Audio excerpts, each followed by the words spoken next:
കുഞ്ഞിൻ്റെ മരിച്ച് എങ്ങനെ മരണത്തിൽ നിന്നും ഈശോ പരിശുദ്ധ അമ്മയുടെ മാധ്യസ്ഥം വഴിയായിട്ട് കുഞ്ഞ് രക്ഷപ്പെട്ടു എന്നാണ് ഞാൻ ഇവിടെ സാക്ഷ്യപ്പെടുത്തുന്നത്. ഈ കുഞ്ഞിനെ ഞാൻ 7 മാസം പ്രഗ്നൻ്റ് ആയിരുന്ന സമയത്ത് കുഞ്ഞിന് പെട്ടെന്ന് അനക്കക്കുറവ് വന്നു. ഹോസ്പിറ്റലിൽ അഡ്മിറ്റായി. എന്നാൽ ഡോക്ടേഴ്സിന് അതിൻ്റെ കാരണം കണ്ടുപിടിക്കാനായിട്ട് സാധിച്ചില്ല. ബ്ലഡ് ടെസ്റ്റ് ചെയ്തു, അതിൽ ഒരു കുഴപ്പവുമില്ലായിരുന്നു. ഞങ്ങളെ അവിടെ അഡ്മിറ്റാക്കി. മൂത്ത കുഞ്ഞിനെ ഫ്രണ്ടിൻ്റെ വീട്ടിലാക്കി.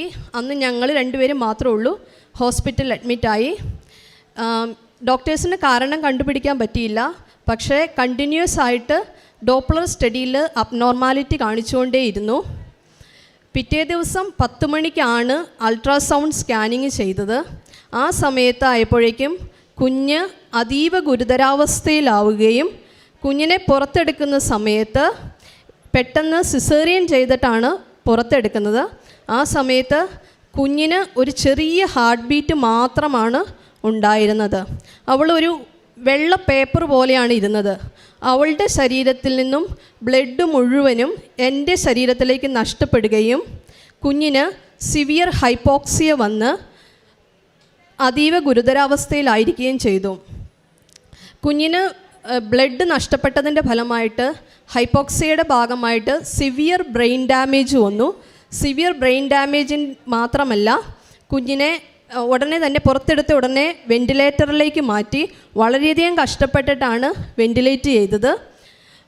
ആ സമയത്ത് ഡോക്ടേഴ്സ് ഒരു എമർജൻസി മീറ്റിംഗ് വിളിച്ചു. ഞങ്ങൾ താമസിക്കുന്നത് ന്യൂസിലാൻഡിൽ ഫാൻഗരെ എന്ന സ്ഥലത്താണ്.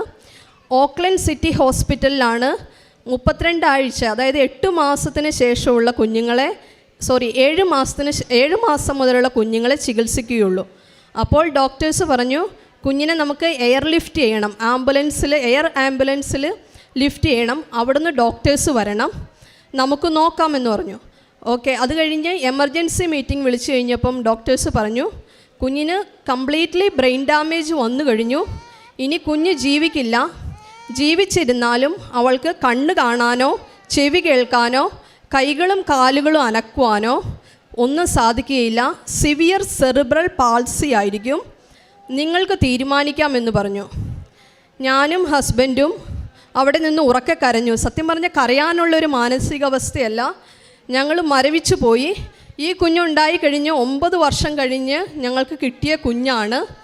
തീരുമാനമെടുക്കാൻ ഞങ്ങൾക്ക് വിട്ടുതന്നു. അങ്ങനെ ഹസ്ബൻഡ് പറഞ്ഞു, എന്താണെങ്കിലും നമുക്ക് കൊണ്ടുപോകാമെന്ന് പറഞ്ഞു. അങ്ങനെ കുഞ്ഞിനെ എയർ ആംബുലൻസിൽ കയറ്റി